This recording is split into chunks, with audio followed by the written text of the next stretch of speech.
You don't have a spending problem. You have a small spending problem. It's not the vacations, it's not the car, it's not even the rent. It's the $6, the $14.99, the it's just this once. By the end of this video, you'll see exactly how these tiny purchases are quietly stealing thousands from your future. We like to justify small purchases because they feel harmless. It's just coffee, it's just a subscription, it's just fast food because I'm tired. Individually, they're nothing, right? But here's the problem: small expenses are invisible, and invisible expenses don't trigger guilt. You're not going to panic over $8.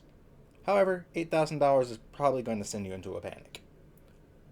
And that's exactly why small purchases can be dangerous.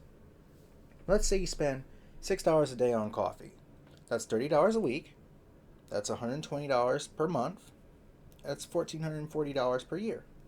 Now imagine investing that same money that you spent on that coffee throughout the year at an 8% yield for 20 years. That's over $65,000. That's not coffee money. That's a year's salary. That's a down payment. That's early retirement fuel. That's freedom. And coffee isn't even the real issue, it's the pattern. Looking at the different patterns, let's look at some of our favorite subscriptions: streaming, music, cloud storage, premium apps, those pesky free trials that you forgot to cancel. $9.99, $12.99, $4.99, $8.99. Individually, they're harmless, right? But combined, that's $60 to $150 per month for most people. That's $1,800 a year. Now, here's the dangerous part: subscriptions can feel cheap because they're automatic. You don't feel the pain when the money leaves silently, but your future does. Now, this one's gonna hurt. It's the cost of convenience.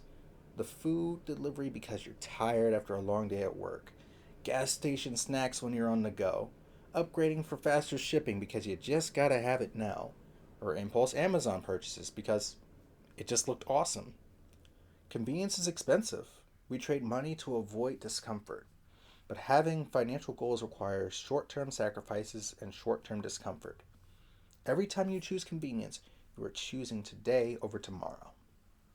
Now, here's what most people miss: it's not about the $20, it's about the $20 over the course of 4 weeks, multiplied by 12 months, multiplied by 10 plus years of compounding growth.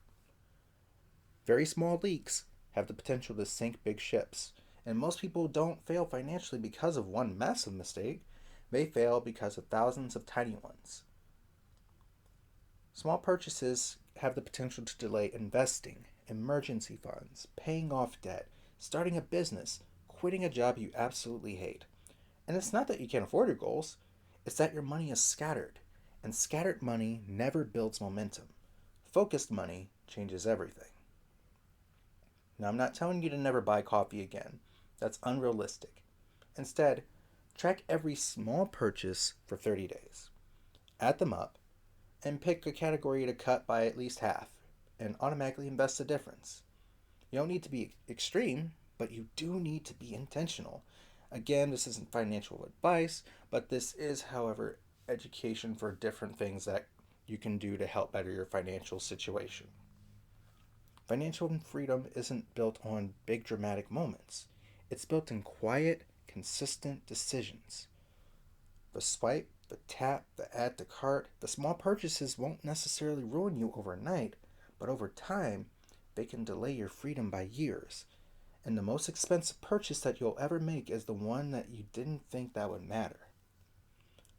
Share in the comments some of the different small purchases that you might have made that you don't think matter that you realize started to add up over time. And feel free to like, share, and subscribe. And I'll look forward to seeing you in the next one. Take care.